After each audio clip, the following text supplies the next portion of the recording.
Salut, moi c'est Rémi Arnaud, cofondateur de la briqueterie et je viens essayer de t'expliquer comment lancer ton produit sans te ruiner. On parlera dans un premier temps de ce que c'est un MVP, Minimum Viable Product, puis de l'échelle de Valérie pour garder ton produit simple et pas en faire une usine à gaz, s'il te plaît. Puis comment et quand investir une fois que tu as trouvé ton Product Market Fit. Donc pour nous, à la briqueterie, le MVP, et un peu pour tout le monde, on n'a rien inventé, c'est la feature centrale qui permet de valider l'attrait de votre produit. En gros, c'est qu'est-ce qui va rendre service à vos utilisateurs. Pour nous, le MVP, et moi ce que je conseille toujours à mes clients, c'est de prendre votre idée, trouver ce qu'il y a au centre, couper tout autour et garder que ça. Le reste, c'est poubelle. Donc on garde cette feature centrale et on la met face à ses utilisateurs. C'est ça notre MVP, c'est ça qu'il faut implémenter. Si vous voulez rajouter un feed de news ou alors un profil utilisateur qu'on peut changer ou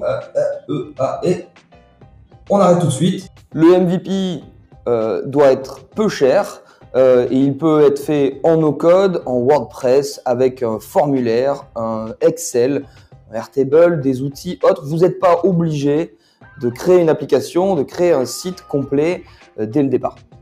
Le but, c'est de valider un attrait, de faire venir des utilisateurs et d'avoir des retours. Si votre produit est payant, essayez même de faire payer vos utilisateurs dès maintenant. Vous allez valider ainsi le fait que les gens sont prêts à payer pour le service que vous leur rendez. Si vous êtes gratuit jusqu'à X et X features et qu'ensuite vous passez payant, c'est un peu trop tard que vous allez valider votre business model. Donc maintenant, qu'est-ce que c'est l'échelle de Valérie? L'échelle de Valérie, c'est une échelle qui vient placer votre produit entre le fantasme de l'utilisateur et votre fantasme et l'usine à gaz. Le but, c'est de toujours trouver un équilibre. C'est Léa Henry, une de nos PM favorites à la briqueterie, qui nous a soufflé l'article qui en parle, que vous retrouverez certainement en lien de cette vidéo. En tant que fondateur et personne qui réfléchit à son produit, on essaye toujours de répondre à des potentielles problématiques de ses utilisateurs. On complexifie, on rajoute, on modifie, on tourne dans l'autre sens. C'est ça qui nous amène vers l'usine à gaz. Mais comment combattre ces signes d'intelligence quand on fait son produit? Il y a deux manières. D'abord, le test utilisateur. Donc, on vient prendre son MVP qui évolue et on le met face aux utilisateurs. On fait des tests et on récolte les retours. Le but, c'est de vous dire que vous n'êtes pas l'utilisateur et que vous n'arriverez jamais à penser à sa place. Qui fait ça? C'est souvent des designers ou des PM. La seconde façon, c'est l'effort de simplification. C'est ce que j'appelle couper à la hache. Ça veut dire que quand on essaye de répondre à une nouvelle problématique, il faut le faire sans ajouter, voire en soustrayant des features de votre MVP.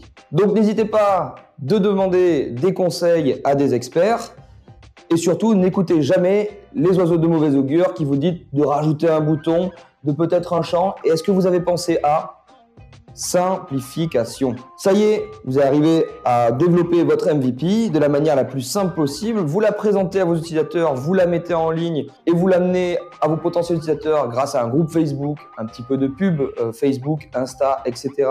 ou d'autres canaux de communication assez efficaces. Vous validez l'utilisation, l'usage, le service, voire le paiement. Vous avez votre MVP qui est validé. Ce que vous allez chercher, c'est votre Product Market Fit. Le Product Market Fit, c'est l'adéquation entre votre MVP et le besoin du marché. Ça se voit souvent quand les utilisateurs payent, reviennent, voire font du referral, c'est-à-dire qu'ils en parlent à leurs amis, à leur famille. Bref, le bouche à oreille, le produit commence à marcher tout seul. C'est à ce moment-là, et certainement pas avant, que vous devez commencer à investir dans votre projet. Investir si besoin. On n'est pas du tout obligé d'investir 10, 15, 20 000, 50 000, 100 000 euros directement dans une application, dans un site web, etc., etc.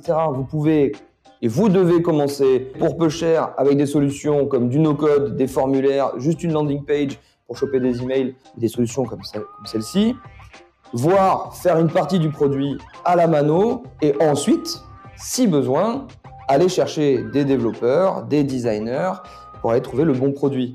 Mais possiblement, vous allez rester sur votre Airtable avec vos mails qui s'envoient automatiquement et ça marche tout seul.